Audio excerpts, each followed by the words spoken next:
everyone. Can you hear me? Welcome. We're so excited. I've been really looking forward to this conversation. So grateful for Rachel and Sterling to take a couple minutes to chat with us. So I'm Taylor Jones from Peterson Ventures. So for those that aren't aware, we're a local seed stage fund. I see some of our founders in the audience, which is great.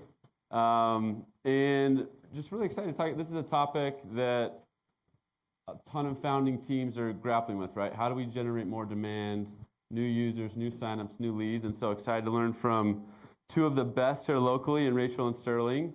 And I'll let them introduce themselves. But again, thanks a ton, guys. Really appreciate you taking a second. So why don't we start there? I'd love to maybe just introduce yourselves and kind of give us some context in how you made your way to growth, startups, and eventually to Divvy and Chatbooks. I don't know, Rachel or Sterling, if you want to go first. All right. Hi. Thanks, Taylor. Thanks for having us, Peterson Ventures. I am Rachel Hofstetter, and I started out life as a magazine editor in New York City, telling stories and finding the coolest up-and-coming things to talk about. And I was at magazines like Oprah, and one of my jobs was to talk to entrepreneurs and figure out what they were doing. And I love their stories so much. And so I thought I was going to be a magazine editor forever, but I happened to write an article about entrepreneurs and how they grew their business. And it hit this kind of zeitgeist moment. It was in 2009, there was a recession. People were starting these side hustles and taking their chocolate chip cookie recipe or their spaghetti sauce recipe and trying to sell it at their local farmer's market. And so this article turned into a book deal with Penguin Random House, and I started interviewing all these entrepreneurs, like many of you here in the audience today. And by the time I finished writing the book, I was like, this business thing is so cool. And the other thing I realized is that nobody had it figured out, which will probably be a theme of what Sterling and I talk about here today. They were just testing and iterating and trying and figuring out things as they went along. So I caught the bug, and I started my own technology startup. I had nothing figured out. I built the wrong thing and the wrong thing and the wrong thing, but got people talking, got some people in and trying it. Eventually moved that business out here to Utah. It's called Guesterly, and sold it to Chatbooks. And Chatbooks is a super easy photo book app. If you live in Utah, hopefully you have it on your phone. If not, you should try it. And joined Chatbooks, and at that stage, we had just reached product market fit. And we said, how do we go out and take this to everybody, right? To every millennial mom in the United States as a starting point. And so over the next 6 years, we moved into from referral and word of mouth and kind of people here in Utah County, Salt Lake County, Arizona, Southern California, telling their friends, to moving into paid advertising and building out those channels. Building out those channels when there was a lot of opportunity, when there was arbitrage, and then building out those channels as things evolved and more people got into those channels, and advertising became more and more complex across the board. And so I know we'll talk a ton more about that today, but really growing that business. And Taylor tells me we're being recorded, so I won't say any metrics, but kind of growing that business from here to here and really bringing that message to everyone. And then most recently, 3 weeks ago, I moved into a new company called Genesis Block, which is bringing the kind of power of crypto and Web3 and decentralized finance to everybody with a really easy banking interface. And excited to build that out kind of from here to infinity again. And so like many of you, I get to be back at the starting stage building out demand gen from stage one. So it's also exhilarating to be back at this stage. Sterling, over to you. I mean, my story sucks. There's no book deal. That's super cool. So give you like the quick background on me. So I started a marketing agency when I was like 15 because the restaurant that I was managing, we had to lay people off when there was seasonality. And I thought that really sucked. And I really didn't like doing that. You know, single mom, you're reducing her hours. That was like awful. So the only, my little 15-year-old brain, the only thing I could do was generate like more demand. Okay, so I started doing that, and then that was a lot more fun than working in this restaurant. And so I started doing that for other small businesses. And then I came out to Utah to play soccer and go to school. And I've always had this thing in my head that venture-backed startups, like the things that you guys are all a part of, that's the major leagues. And so I wanted to get into that a little bit. And a company called Jive was starting their marketing team. And I was like, hey, this is what I've done, and I hope it translates. And they kind of took a flyer on me, and I got to learn a lot and build with them. And then we kind of started to pair demand with sales, which I'm sure we'll talk a little bit about. And I'm a big believer that the alignment in the funnel is a huge thing. But we started working on that at Jive. We ended up growing that business pretty nice and got bought for $400 million, which now is that's a nice seed round. It was a big acquisition back in the day, but now it's like a healthy seed round from Peterson. But the day that deal closed, I had been connected to the founder of Divvy, and I'll tell you the funniest thing about that story is when he's talking to me, he gets on his whiteboard and he goes, "If I hire you, I expect an inflection point." And he just he's on his whiteboard and the freaking line was straight up. And I'm like, yeah, okay, we can go try for that. And it was about demand. That was what he was talking about. He wanted to figure out demand. And that was before we had any funding, before anybody knew who we were. And been there for the last 5 years, basically working on how to grow that business ever since that day. So that's me. That's so great.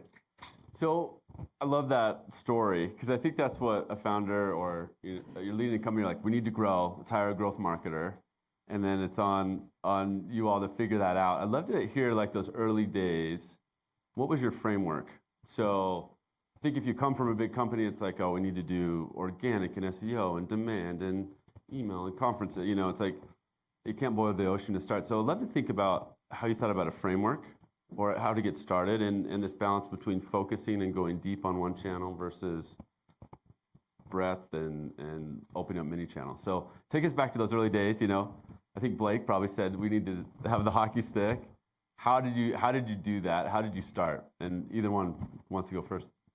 Well, if I can go back a step before channels and start with A, and A is for attribution, which is probably one of my favorite soapboxes. Before you even start looking at channels, you have to have some way of knowing where the customers are actually coming from. And even if you're only focusing on one channel, right, people are going to come from other places that you don't even know. And so attribution is just a fancy way of saying, where are people coming from when they come into our door? And one of the nice parts, especially at early stages, is that it doesn't have to be really high tech. In fact, it can be the opposite of high tech. My favorite attribution thing we did at Chatbooks was start a post-purchase survey. And it was as simple as, how did you hear about us? And then you list a couple of things, right? You list the 5 or 6 things that you're doing right then. I always like to throw in one thing that you're not doing. So if you're not running billboards at all, put in billboards. It just gives you a quick gut check because there will always be some percent of people who say something that you're not even doing. And then you can use that to calibrate a bit. But having that, and it's so low tech, but having that is one of your kind of North Stars of where do people think they were influenced? Lets you start knowing where you should put more money in and more effort in and what you should continue to pursue over time. And it also gives you a really good historical reference as you continue to build of, hey, we used to be at this percent of people who heard about us from friend or family and this percent from, say, a paid social ad. And as you grow, you can look back and have that source of truth. So I would say if you do nothing else, put a post-purchase survey in. And there are all these high-tech ways, like digital attribution, platforms like Kachava, which is a great platform, advertising platforms, Google Analytics, they will all tell you things. But their interests aren't always aligned, and they always want to tell things from their point of view. And the post-purchase survey lets you own your story from your point of view and gives you the most clarity. So before we even get into channels, I just want to say, set that base. That's what you should do on day one, is get that attribution model going. Sterling, do you want to try about channels first, and we can ping back and forth? Yeah, so early stage demand. So let's talk about what it was for us. I mean, we really didn't have a lot of money. Nobody knew who we were.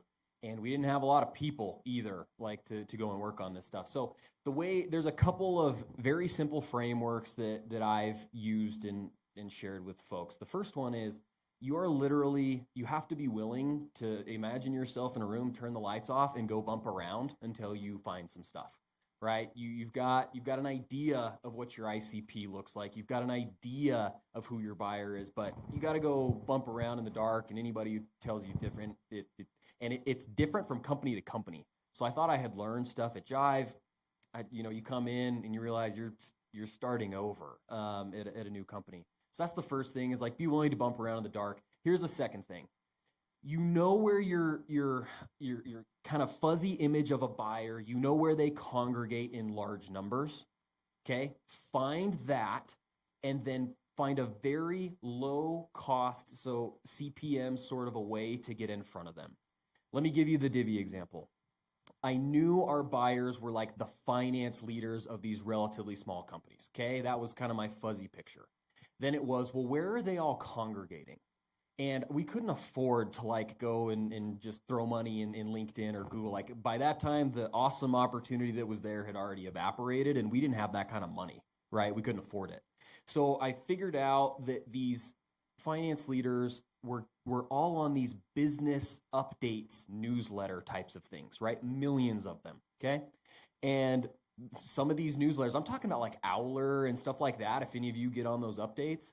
But back in the day, they weren't doing any paid placements either. So I got in touch with that crew and said, hey, you've got a bunch of my buyers. I will give you $1,000 to like put kind of a sponsored content piece in there. And if it goes well, we'll do more and we'll help you build this business, whatever.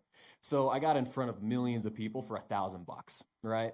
And the first time we did that, we had like 600 demos set. We're like, oh, shoot, we got to go hire sales reps. But like, that's an idea. The formula is high concentration, low CPM. And then I also say, pair that with your most aggressive offer, okay? If you've got freemium, if you're doing $25 for a demo, that's the formula. High concentration, low CPM, most aggressive offer. And it won't always work, but if you try that formula in a couple other places where you think your audience is congregated, you can start to generate some demand in an efficient way for you. Great. Sterling, I love that. And can I add one thing onto your formula, just that I've seen over the years too, is that high concentration, low CPM, low cost creative. What I love about your newsletter is that creative probably cost you $0 to produce. $0 is great. But what you can quickly find is content is expensive to produce. And so there are some places too where you can use just text, which is amazing, voice, which you may use in radio or podcast or interviews like that, very simple images. And then as you move along the spectrum to things like motion graphics and video and things like that, it becomes much more expensive to create. So I'm going to steal your formula and use it. And the thing I would just add to it is low cost creative helps there too. Yeah, it was just me and I was dirt cheap. So. Yeah, writing a text is a really great way to do it. Yeah. Well, Rachel, do you want to touch on for Chatbooks? It sounds like with Divvy, the initial like channel, we talked about product market fit, like channel product fit for Divvy was these newsletters. Was there something like that for Chatbooks? I know a little bit about the YouTube video, but maybe that was it or something else. Love to hear what it was for you. What worked well for us first, again, piggyback off of Sterling's idea, thinking about where your audience is when they're in the mood to think about your product. And so for people who are in a business mood and reading a business newsletter, right, they want a product for their business, that's great. For a consumer product like Chatbooks, we wanted to get people when they were in a completely consumer mood. And that meant that we didn't want them when they were at work. We didn't want them on LinkedIn or on business newsletters because they were in work mode. And we wanted them for family mode. And so it was thinking, where are they relaxing? What are they doing at the end of the day when it's their time, like me time, if you will, to kind of pull from the phrase of the industry. And so we went to Instagram, which is where millennial moms were then. Today they're also on TikTok, but 5-6 years ago, they were very much on Instagram. And Instagram was kind of a double whammy win for us because our product on the time was print your Instagram into photo books. So not only were they spending their free time at night after kids were in bed on Instagram, but our product was literally, by the way, print this thing you are using into books. And so Instagram was key for us. And we started with one really simple picture, a picture of a little kid holding a stack of photo books and on a pink background. And that photo worked for us for millions of dollars of ads. And it was, well, millions of dollars of revenue. And that was all we needed for the first 6 months. And it let us test audiences. It let us test different calls to action, different flows of getting people into the app, and enough to kind of say, this is working. And then you're referencing our moonshot. So around 6 months into seeing that this channel is working, our unit economics are holding steady. They're looking strong. By the way, unit economics will, I'm sure, come up in general. You can do almost anything if your unit economics look good, and that means the cost to acquire a customer, you can pay that back in a certain number of months, whatever works for your business model. And so we said, let's take a moonshot. And a moonshot is something that if it works, it's going to work really, really well. If it doesn't work, well, then that is not going to be a happy day. But I'm sure Ben Cable at Peterson remembers some of these calls back in the day when we were deciding to do this. And what we decided to do is work with a local team called the Harmon Brothers, who are brilliant creatives. Do we have Harmon Brothers people in the back? Okay, amazing. At the time, they had done 2 videos mainly involving toilet humor, and we said, okay, well, we're fine with a little toilet humor. Let's try that. And we made a video, and it cost more than I imagined anything could ever cost in my life. That whole thing I just said about like $0 creative. Sometimes you don't do that. Sometimes you say, okay, let's try something really, really big, and if this works, it's going to work big. And we created a concept with a mom. We call her Real Mom at Chatbooks. And she went out and she just told life how it was.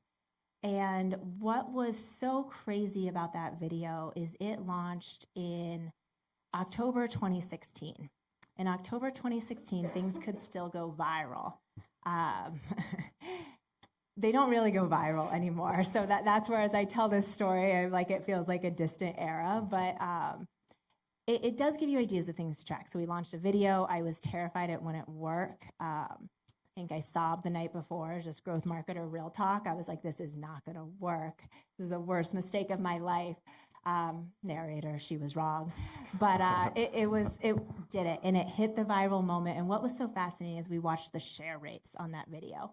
And this is one of the things you can take away from this is whenever you put an ad out, it would be amazing if instead of just paying Facebook or Instagram or YouTube to show it to people, if people watched it or saw it and wanted to share it with their friends, and they did that work for you.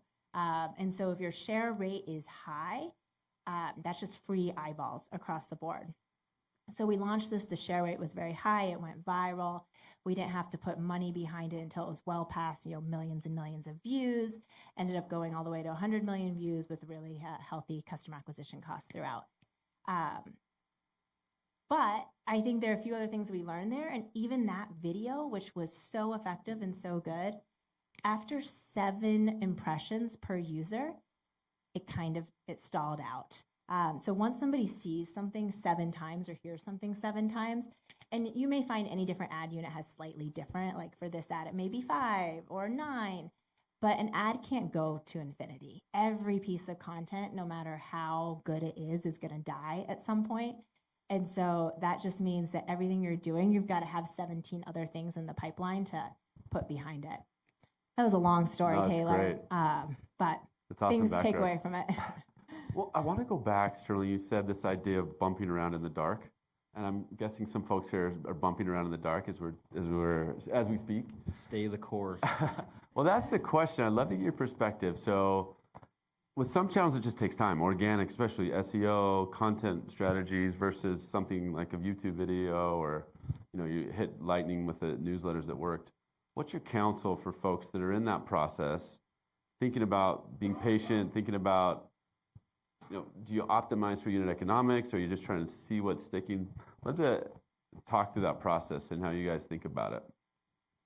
So my thoughts are that some of those things that you mentioned are a little bit of a luxury, and like I don't start worrying about the sustainability of something until I have something to worry about. And so I've bumped around in the dark and then be like, well, that cost us, that has a payback of infinity. I've said that many times. That will never pay us back. We're not going to do that again. But until you start to have something that works, you don't have anything. And so the key thing to bumping around in the dark is like getting outside of any sort of normalcy that you've thought of before. And in marketing, people gravitate really heavily towards best practices. This is the best time to make a post. This is the best time to do that. Like people gravitate towards that. And so much so that you have to do something, you have to run and fly in the face of the wind a little bit. So my advice in terms of bumping around in the dark is do your level best to be very creative, because for you to have something low cost that goes out, you have to be thinking very creatively. So force yourself and your team to do that as you're bumping around in the dark. Don't just try everything that everybody else is trying. That's not bumping around in the dark. That's I don't know. That's having a light on and cheating. But if you actually like think really creative, you'll find some high leverage stuff. And in the early days, you need that. And then, once you're successful and you have some money and you have some talent and some of those other things, you're going to get really good at all the other stuff. But for us, at least, we needed that to even get off the ground. And bumping around in the dark, very much like flying in the face of traditional wisdom was kind of how we did it. I love that, Sterling. I think something I've seen on a similar point is before you know what works, before you kind of have your business as usual set, but even then again, when things keep changing, because they keep changing over and over and over again, is I find as a growth marketer, you have to do things that don't look that great from the outside. And that's kind of a ungraceful way of saying it, but there are things that brand marketers will talk about and they get press and they look so beautiful. And you're like, wow, as a marketer, I love that so much. And then there's growth marketing, which are like little teeny things that are kind of weird and they may not look that cool from the outside, but they work. And you'll try them again and they're weird and they work.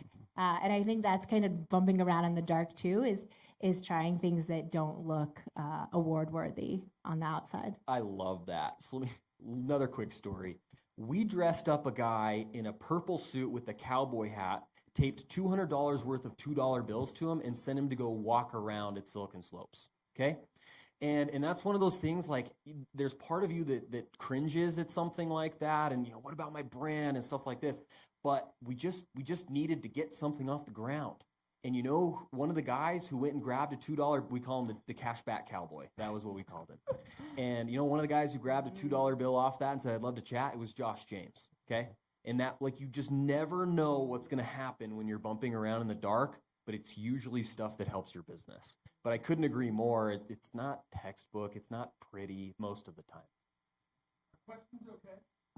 From you, Love Josh, it. yes. Not from others, but from you, yes. No, I'm kidding. What's your criteria for judging one bump from another? What's a good bump? And how do you compare? What are you thinking about? Let me just repeat the question for the audio. So the question is, how do you measure the bump? What are you looking for? Is it a success or not? And the follow-on, if you don't mind, Justin, is kind of patience, right? Like, is it a blink reaction, like I know, or it's binary, yes or no, or it's like, hey, we just got to give this time and budget and see if this thing works. Super curious what Rachel's answer is going to be. But for me, I'm looking at payback period and TAM, basically. So if I feel like I have a bump in the dark that has a lot of TAM, so for example, millions of people on a newsletter, lots of TAM. It's going to take a minute for that to saturate. And then I'm looking at payback period. There's a million other metrics, and the Peterson guys will tell you all of them. But like the one that I care about is payback period, because that incorporates all of my costs and when do I pay that thing back. And that's when you can run for forever. People will fund that business. You can take that business to default alive. All the options are open to you. Absolutely, it comes back to the CAC payback. But the first place I go is that attribution and that post-purchase survey. And whenever I'm launching anything, it's like the next morning I'm in that post-purchase survey and seeing, are there any even initial indicators that this is doing anything? Am I seeing it show up anywhere on here? And what I've seen is you'll usually know pretty quickly whether something is going to be interesting or not. And to give an example, we tried so many partnerships, nothing. You're like, okay, I'm almost done bumping around in the dark here, right? And then we did one at a certain time period with a certain offer, and boom, the next morning we knew it had hit because you looked at the post-purchase survey and you go, what just happened here?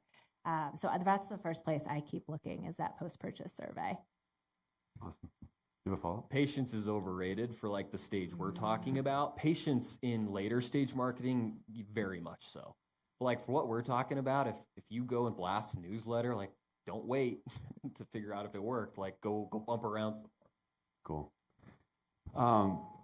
I loved your YouTube story, because it's like a big bet. It's more gut than data, you know? It's like, let's try this, a big bet.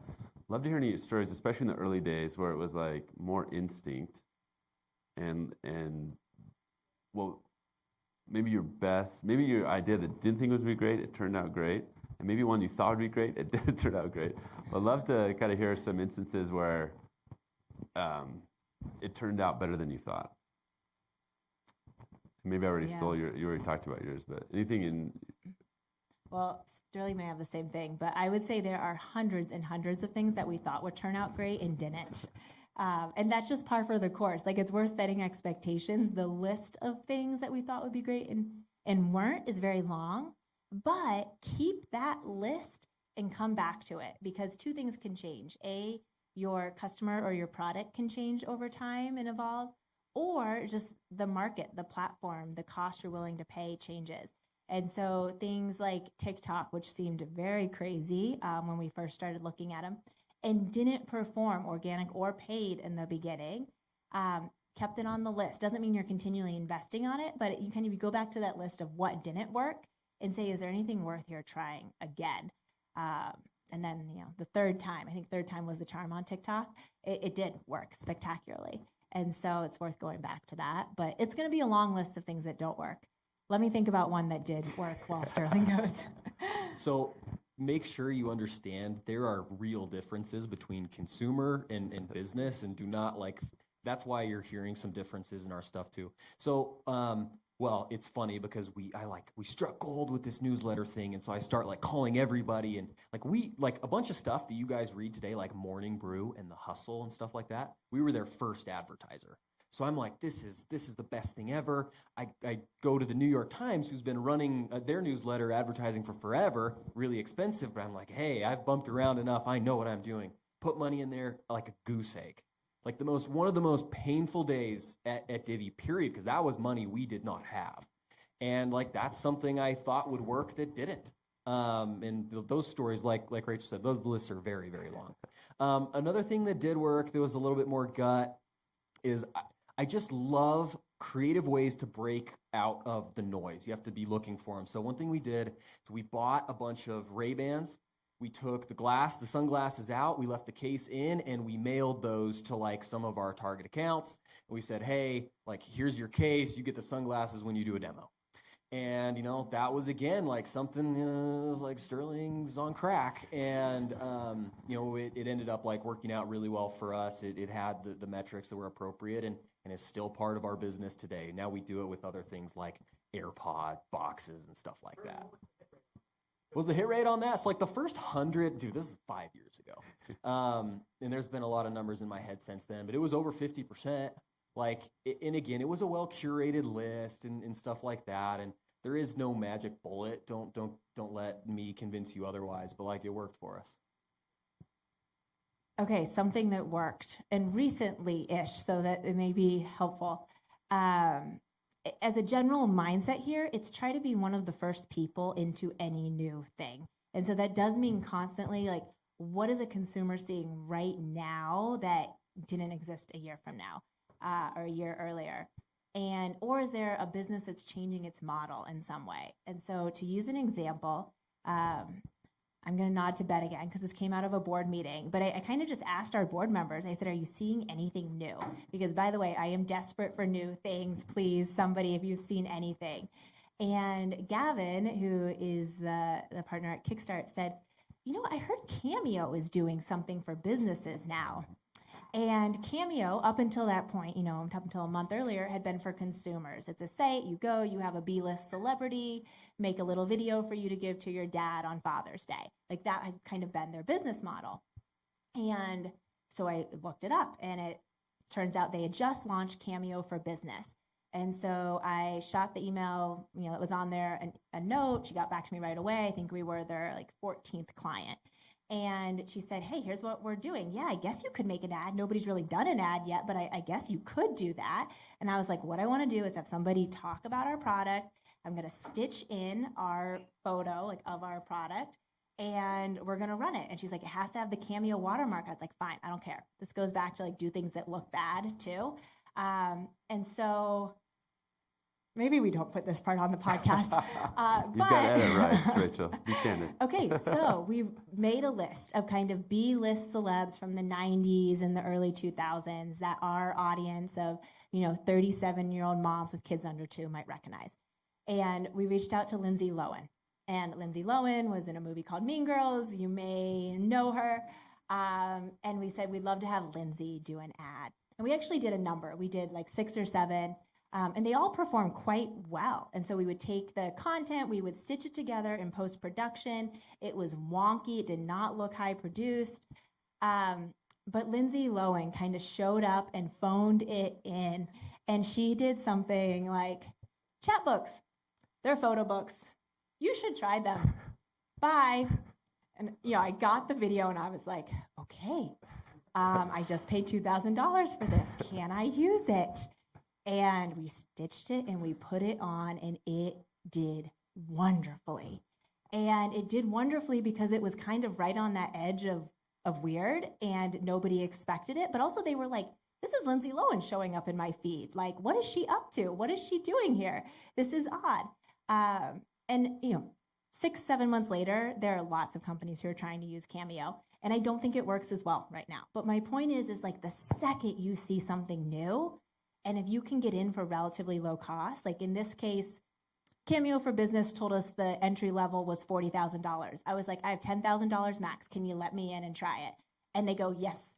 Okay, so try that on the very first day. You can get into something, and I think that's where the unique, weird stuff is, to Sterling's point. We did the same thing with Cameo in those early days. I got a video of Kevin in the office talking about Divvy and how it made him look like a good accountant for $200. It was awesome. It was incredible. Yeah, it was amazing. Still go try it. There may be opportunity. And Rachel said something earlier that's very important.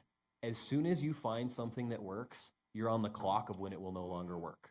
So you can't rest on your laurels. As soon as it's working, sure, you double down on it, but you go right back into that mode of trying to find the next thing, because as soon as something works, this is marketing, but I think any part of startups, you're on the clock and it's going to break. So it's going to stop working. Make sure that you're ready for that. Go ahead. Yeah, I was going to say, go as big as you can while it works, right? When that Lindsay ad was working, we piled as much money as we could into it. Over the weekend, we watched the comments nonstop over the weekend, but you don't wait for Monday, is really the thing. As a growth marketer, if something's working, just sprint as fast as you can. It's like a squirrel. You're going to get all your acorns for winter. Get your acorns while you can. I think it's a perfect transition point. Love to talk about scaling, both from a channel perspective and also a people perspective. So let's start with people, and love to hear your experiences, referencing your experience, Sterling, with Blake, come in and get the hockey stick. And you start having that, and it's all right, how do I scale channels, scale myself? So I'd love to get a sense of how you started thinking about building the team, maybe balancing out your strength, and anyway, just general principles in early days. How did you grow from maybe yourself being the growth marketer to building a growth team, and what did you think about? Yeah, so I bet the answers are going to be a little different here. But for me, where we're B2B, okay, there are lots of schools of thought around, well, when do you start investing heavily in brand and PR and some of those kinds of things? And the answer is you want to do all the things all the time, but you have limited resources. And so for me, It was building out like a very good demand and ops muscle. Okay, something that could keep the trains on the tracks and could keep us just growing, because that was the name of our game, right?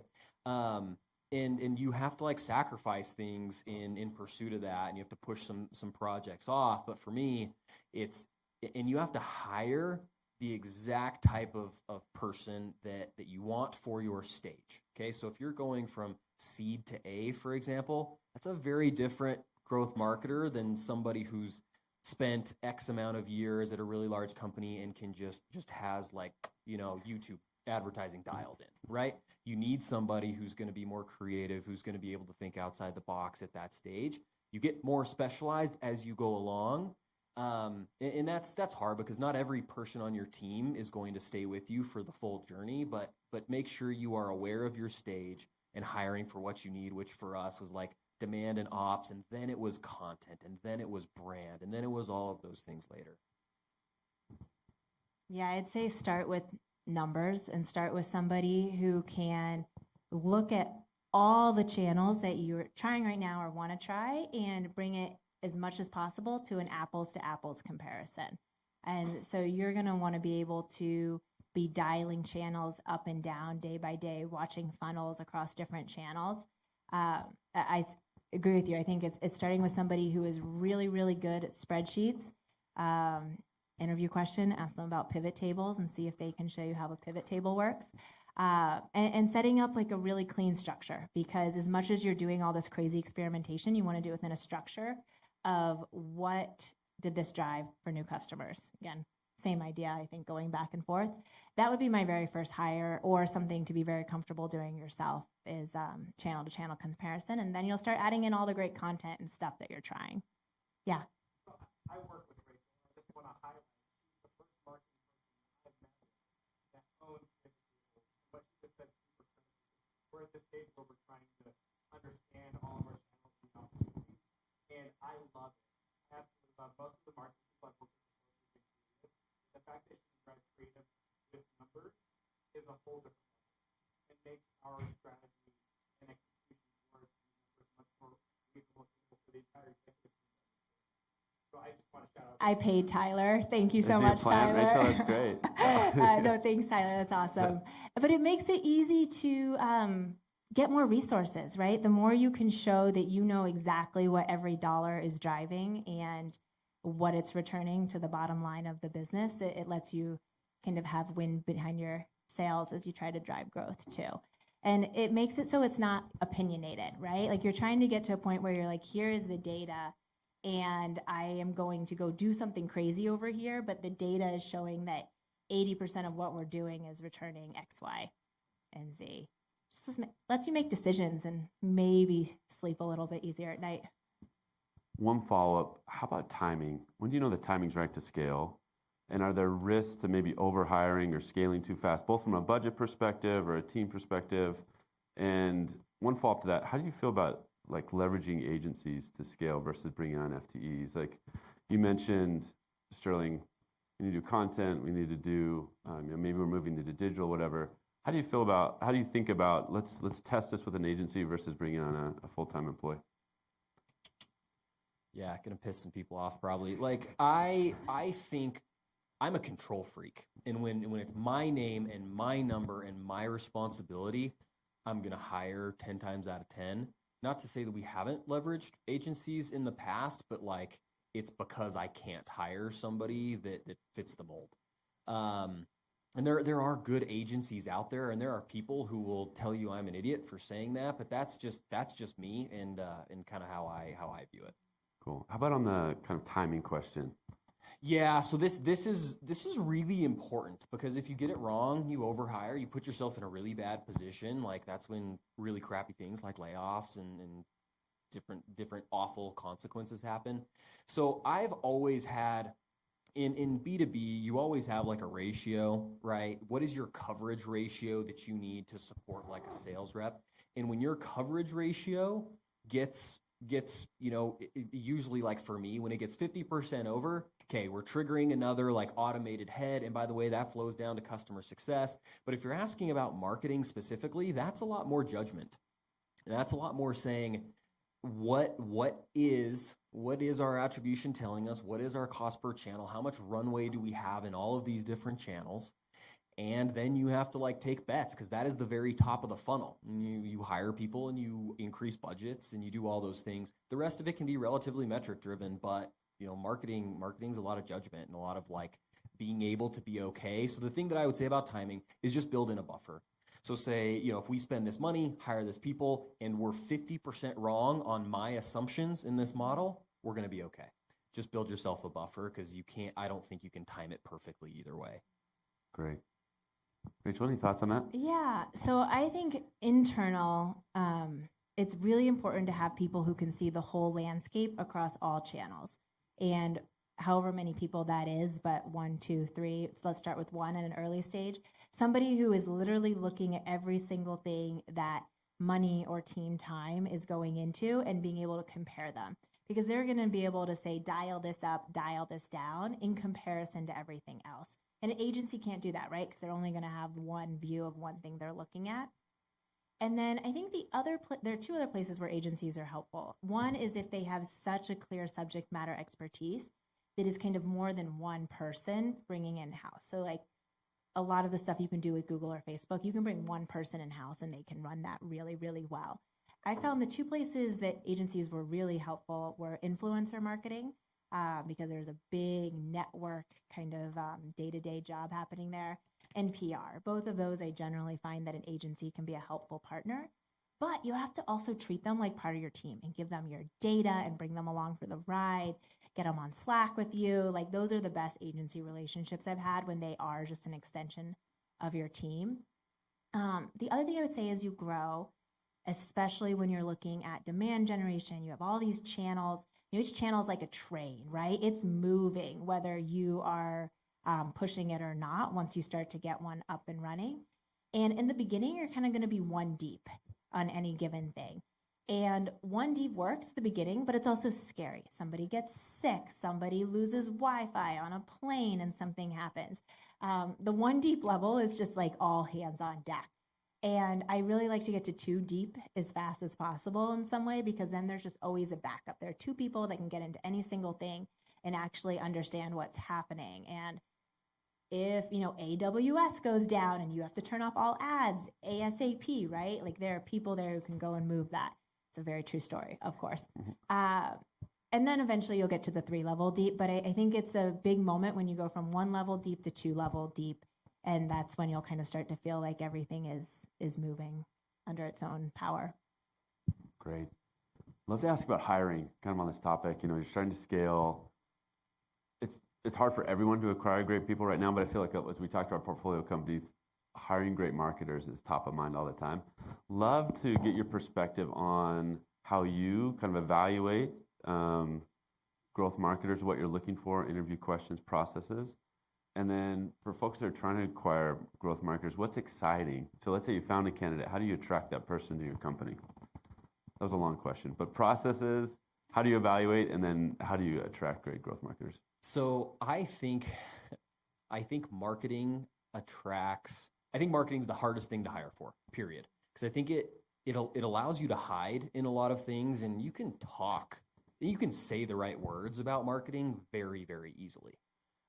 It's not hard to do, but people who actually like drive results they're a very rare breed. So this is the biggest screening thing that I've learned in my time here is if they are in any way, shape, or form shying away from very hard metrics, run like the wind. So we give all of our demand gen marketers a quota. Exactly like I do my sales team, exactly like I do my customer success team. You spend this amount of money, you generate this much demand in pipeline plus this many opportunities. So it's OpVal and count. And the good marketers get stoked because that means that they are going to shine. Their work is going to be visible. They're going to be, they're going to have all the perks of a job well done. And the bad ones are like, well, that limits X, Y, and Z and whatever, right? They kind of like shy away from it. So that's been the most helpful thing for me. And then the other thing is just track record. Like it's again a very easy job department to sort of talk the talk. So go look at track record. Go look who they work with. You know, an endorsement like Rachel just got. You got to go find those and sniff them out. Great. Any nuances there for you, Rachel, on the consumer side? Yeah, I would just say my mindset here comes from when I worked in magazines in New York City. And magazine editors are kind of glamorous and charismatic, and you love everybody you meet. And so hiring is one of those things where if people went off kind of gut feel, it would be very hard. And also like, oh, well, she told the best story, and that seemed like the best candidate. And so in magazines, there's actually a really clear system, and it's called an edit test. And everybody is given the exact same things to work through on the same timeline. And then it's submitted for whoever the hiring manager is. And then whoever is doing the hiring gets them blind. So all the names are taken off, all identifying details are taken off, and you read them without knowing who did the work. And that's something that I took away, and we did for almost every position we hired for at Chatbooks, is we would have people and then we would get whatever their test was. And it was different for different positions, but for a growth marketer, for example, somebody running a demand channel, it would give them some data and ask a couple of questions. How would you think about this? What would be your next proposals? And I can't tell you the number of times that before that test, we were like, we're going to hire person A. They're wonderful. We love person A. And then the test would come back and we're like, great, this is the test we love. It's person A, right? And then you would get the reveal and you're like, oh my gosh, it's person B. Okay. And that person B would be so successful. And so I think whatever that kind of test is, and of course, you want to be respectful of the candidates. You want to make it take, 1 to 2 hours. It's not a whole weekend thing. But that's a really easy way to just know what is their work like. And then you can weigh that with more of the intangibles. Like, would it feel like they would be a great person to work with? But I would go back to some sort of test whenever you can, and it really gives you a lot of insight. So Great. Sounds like metrics, right? I love metrics. Either a track record or if there's ability to do case studies is awesome. I want to really talk about the flip side. So let's say you're a growth marketer and you want to take a chance on a startup. What counsel would you give? Like Sterling's example, you just came from a good exit at Jive, want to take a chance on Divvy, or getting acquired. You're kind of forced into Chatbooks, but not forced, but you got the opportunity to join Chatbooks. But love you what counsel do you give growth marketers about joining early stage startups, and what you should look for? I mean, the first thing that comes to mind is you've got to love early stage. And if that sounds exciting to you, and pivoting and changing and being in the weeds sounds exciting, you just have to know that sounds exciting. Like personally, I love it. I'm very drawn towards early. And then of course it's very fun to scale it and take it to another stage. But there are also lots of people who that doesn't sound exciting. And if that's you and you feel that in your gut, like I think that's just a really good thing to acknowledge either way. Yeah, I think that's well said. The things that I would evaluate are do like a quick TAM analysis. You want things that have a massive TAM. And vertical software is cool, and vertical products are cool, but like do your homework and understand what your TAM is, because it's gonna really limit the tools you have at your disposal as like a growth marketer. Also, to me, it speaks a lot to the potential of a company, and what you're going to be a part of growing. And then the other thing is like, do you have the support to make it work? Are people willing to invest in it? Are they understanding that you're bumping around in the dark just as much as anybody else is? Because unrealistic expectations kill growth marketers. They like sap your soul, and it's just bad stuff. But you just have to like be aligned on what those expectations are. So freaking Blake, he was dead honest with me about what his expectations were, and I signed up for it. But yeah, I would make sure to get on the same page there. That would be my advice. That's great. Just got a couple minutes left. Love to talk about the future. We're seeing anecdotes of CACs rising. This privacy changes with the big platforms like Facebook, Google, et cetera, especially with the change in iOS 14. Love to hear what you guys are seeing currently. And a follow-up to that, would love to hear what's exciting to you. I mean, there's new platforms emerging like TikTok. What's exciting about growth for you right now as you look at the next couple years, different technologies, platforms, et cetera? So kind of current state dynamics, and then what do you think? How are you thinking about the future? So iOS 14.5, I'll give a really quick recap in case you don't live and breathe this stuff, which many of you may. So for years and years and years, if you had an iOS, an iPhone, if you went to an app, a lot of that information that you downloaded this app or you took XYZ or you purchased something was able to go back to platforms like Facebook. And they were able to take all of that information and create something called a lookalike audience. Like, okay, Rachel actually looks a lot like this person over here, so Rachel will be likely to buy a photo book. Boom, let's serve her a photo book ad. And that was part of the magic of the Facebook, Instagram, other platforms as well, but those were the two who really, really capitalized on it. And that was the magic of their advertising platform.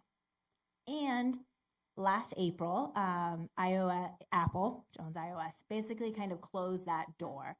And in theory, you as a customer can say, I still want to give all my information back to Apple, who can share it with things like Facebook. But only like 4% of customers actually do that, because why would you want to give all your information, right? Like, it doesn't really help you in Because I many want my ways. chapbooks ad. Yeah, so if you really want some really specialized ads, you might say yes. But it turns out 4% of people say yes. And so kind of overnight, that level of targeting went away. And marketers knew it was coming. And it also closed off a lot about what you knew about what was driving your customers. So if you had something like your own attribution system in place, like a post-purchase survey, that helped a lot. It kind of gave you some visibility through the storm when everything else got very, very cloudy very quickly. But it changed how you could target. And as a consumer marketer, it just kind of changed how you could go out in the world and find customers who you knew would convert really easily. At the same time, and the two kind of get conflated a lot of brands came back into advertising on digital channels full force. These were either brands who hadn't been on digital channels before the pandemic at all, or brands who really dialed down during the pandemic. And in 2021, they said, great, demand is high, let's get back on. And so what also happened is at the same time you kind of lost visibility, you also just had much more demand for people trying to buy ads. And so your cost per ad in many places went up. Chat books, we saw a dramatic rise on just cost per impression in 2021, and we had to make up for that in other places throughout the funnel to kind of try to bring everything in line. But those are the two macro things. You may have other macro things, but two macro things I see that have happened right now that have just shifted the landscape and made the what we do next different than what we did before. Yeah, no, I mean that's a great summary. It basically pushed up every digital channel and made it harder. I love it because it forces you back to like creativity and community and like all of these other things that to me are like the more fun parts of marketing. Because anyway, it just forced a change in skill set, a change in the landscape. Like channels that were completely viable for people are not. And the good marketers are the cream rises to the top. And so anyway, and then you ask like, what are we excited about? That's what I'm excited about, is that it is shifting back to more of those really campaign oriented stuff, especially in our world, like B2B, and getting a little bit further away from some of just the plug and play stuff. Mm-hmm. You're always going to have it, right? You always have a good channel mix, but that stuff is a lot of fun. And so for us to be forced into that world where it's, okay, let's think more creatively. And now, you come up with ideas and you're like, well, we're trying to reach CFOs. Let's go create a Slack channel and a community and like stuff that you probably wouldn't have had to do if LinkedIn and Facebook and Instagram were just chugging away. Mm-hmm. I agree. It opens it back up. The world is the limit. World is your oyster again now, because before the bar to kind of beat on these paid programmatic was so high. Right? Like, why should I go invest this over here when I can just go get this many customers for this price right here? And now it's kind of equalized the playing field between all these different creative things you can play with. And I do completely agree. It's a license to go out and be really creative and try new things. And I think that's really fun for growth marketers. I also think it's fun for consumers. I think we're going to see a lot more interesting things, whether you're consuming a B2B product or a B2C product. Real fun to see how brands are approaching it. Great. Yeah, I heard a quote the other day from a founder that said the Facebook magic machine is over. Yeah. So that's kind of where we're at a little bit.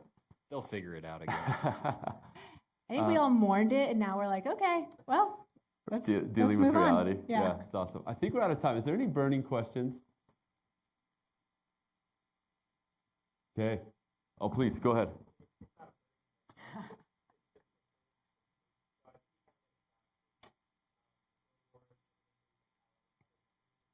Yeah.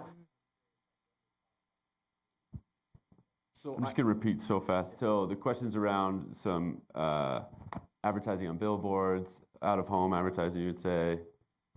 Just curious, the question's around impact of that. Is that right? Or your strategy around it, yeah. thoughts around it, like how? What do you mean? Like how do we come up with it? What do I think of it? How's it working? Like stuff, all that stuff. Nice. Okay. So I attribute a lot of that stuff to just like always be curious, right? Like now the team's big and we do and it's very sophisticated now, right? Like anything in the world you want to point to, like we have it, and that's cool. Don't stop being curious, because there are high leverage opportunities out there independent of your stage. And so one thing that I think a lot about is whenever I can create a win-win, I stand a better chance of winning than if I'm trying to win on my own. Okay, it's a very like fundamental thing, but I think that plays into a lot of stuff you see Divvy do, like those billboards and like highlighting individuals and different people and the thing is, like, if you're the first to move on something like that, then it gets like people love to be a part of that stuff. So like there's millions of opportunities like that. Allow yourself to be curious. And then as far as how it's going, like it's freaking awesome. I mean, what we get for $15,000 a month is it's absurd. No, not at all. I love that part. I'm not connected to but Well, that's a miss. your posts always show up on my feed because of somebody I know connected to that, you posting that billboard. So I think I would totally agree. It's been an incredible page in terms of I mean, Can I just follow up on that? So do you view it more as brand building, even on the hiring side, like attracting talent, attracting customers? How do you view some of those tactics that you're doing around social and out of home with billboards? Yeah, no, like it's everything, right? You would be amazed at the people who are like, hey, saw that, love what you're doing. Capital One doesn't do anything like that. You'd be amazed. Like, and there are always those high leverage kinds of opportunities, but then it's a lot about like, oh, that seems like a place I want to work. Like where we're trying to figure out how to highlight people and accomplishments and businesses and stuff like that. A lot of those ideas were born from like watching Ted Lasso, and like I'm like, man, I feel good. I feel good right now. Like, and how do I help other people feel good? Anyway, so just that's all of it. That is great growth marketing homework. Go watch Ted Lasso. Great idea. Yeah. That's awesome. Any last ones? Any last questions? Okay. Sterling, Rachel, thank you so much. Really Thanks, appreciate it. Taylor. Always Thanks, valuable. guys. Thanks.